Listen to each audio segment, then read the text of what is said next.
Sebelum menonton, jangan lupa like, subscribe, dan tekan tombol lonceng. Selamat menyaksikan.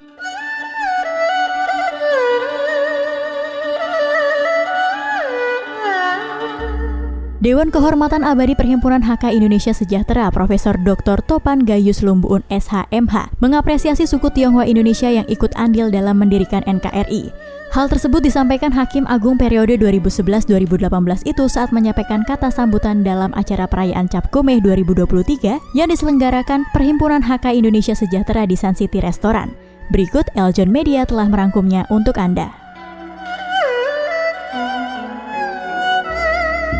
Salam Pancasila, merdeka! Selamat malam, selamat hari Cap Gomeh. Satu hari yang merupakan penutup dari kemeriahan hari Imlek. Tidak saja dirayakan di Indonesia, tetapi di banyak negara Imlek dan Cap Gomeh itu dirayakan. Dan yang menarik adalah pada malam hari ini keluarga besar Perkumpulan HK Sejahtera Indonesia dipimpin oleh yang sangat saya hormati dan saya banggakan Pak Sugeng Prananto. Juga ada tokoh-tokoh lain, tokoh-tokoh negara. Karena kalau saya bicara Perkumpulan HK atau suku HK itu saya selalu mengingat bahwa di suku ini terkenal sebagai suku yang intelektual, suku yang memimpin dengan keilmuan yang cukup di semua negara, memimpin sebagai Perdana Menteri di Singapura misalnya, juga di Thailand. Orang nomor satu di sana saya kenal sebagai keluarga HK.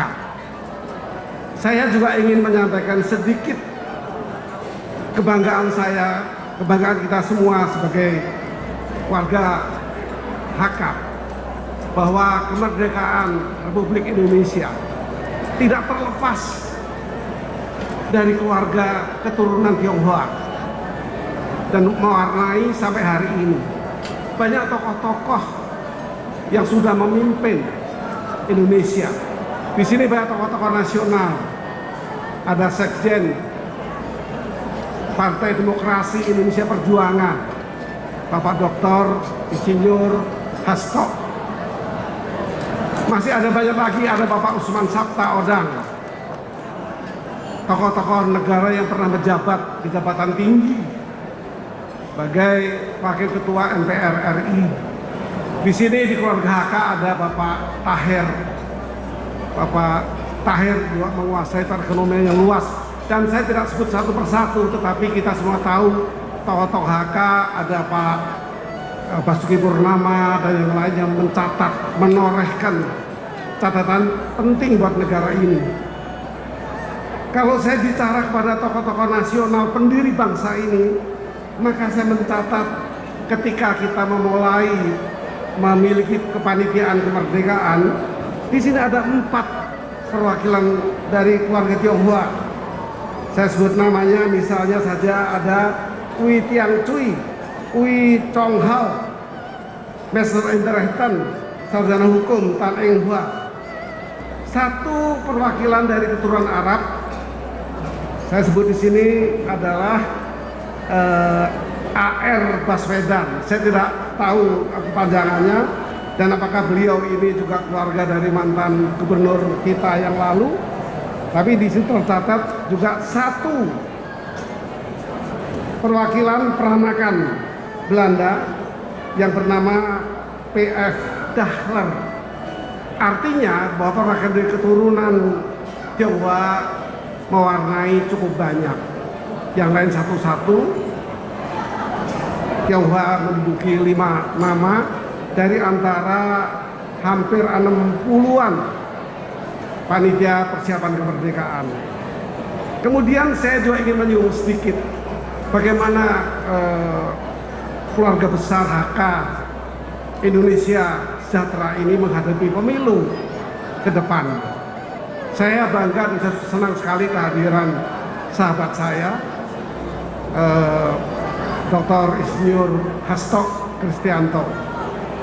Beliau tokoh nasional yang duduk di partai terbesar hari ini, partai yang dominan dalam kelompok partai politik. Saya sangat menyadari bahwa kelompok atau perkumpulan HK Sejahtera Indonesia ini tidak berkaitan dengan politik. Ini saya sadari betul karena saya mengenal Pak Sugeng Prananto dan beliau berbicara banyak.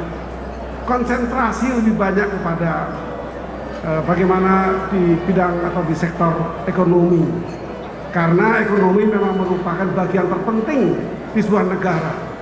Negara kuat kalau ekonominya kuat. Negara lemah kalau ekonominya lemah.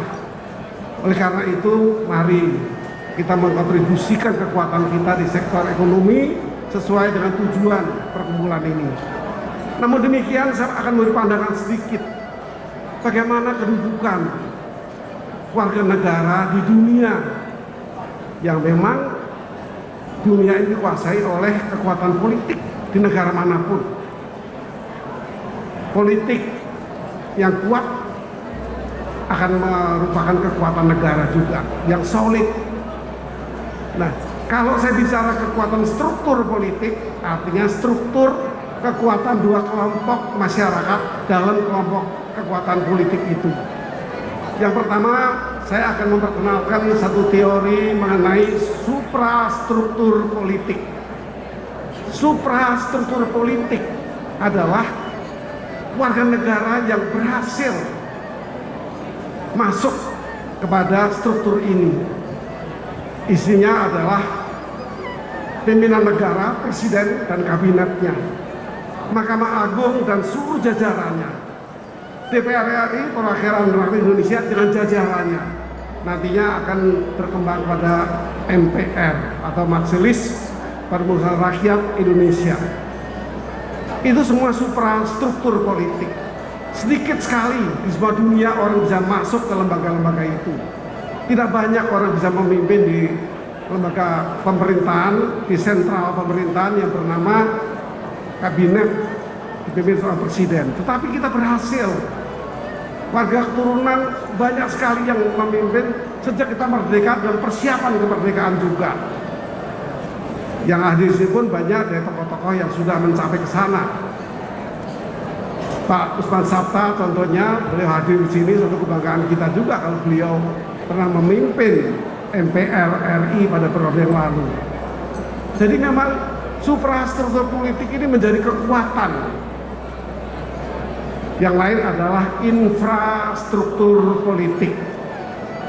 Pada kelompok infrastruktur politik ada kekuatan-kekuatan juga, walaupun kekuatannya tidak punya kekuasaan. Oleh karena itu, dengan semangat perkumpulan ini, kita akan memotivasi keluarga besar ini untuk bagaimana lebih banyak lagi mengisi ruang-ruang di suprastruktur politik.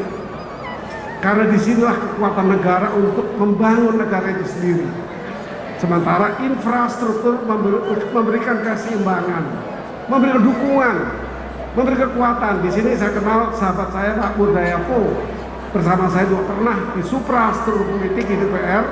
Beliau adalah tokoh yang menciptakan melalui pansus undang-undang tentang kewarganegaraan. Pak Murdayapo mau jasa besar di situ. Pak Murdayapo mengangkat seluruh keturunan bangsa menjadi satu bangsa yang bernama Indonesia.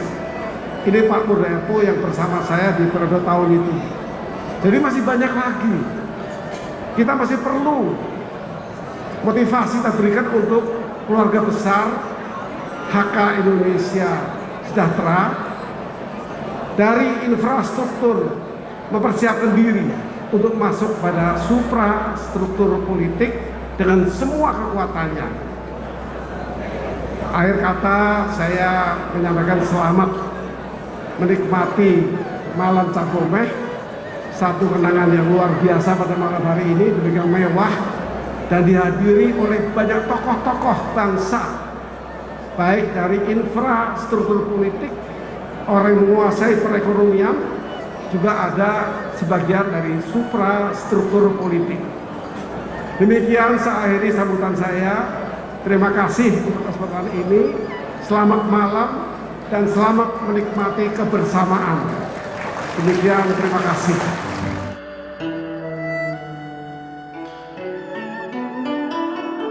Pada kesempatan ini, Gayus mengapresiasi tekad kuat warga suku Hakka Indonesia yang selalu berkontribusi dalam pertumbuhan ekonomi nasional. Sudah banyak keturunan Tionghoa yang masuk dalam suprastruktur politik, apalagi saat negeri ini yang sedang mempersiapkan kemerdekaan.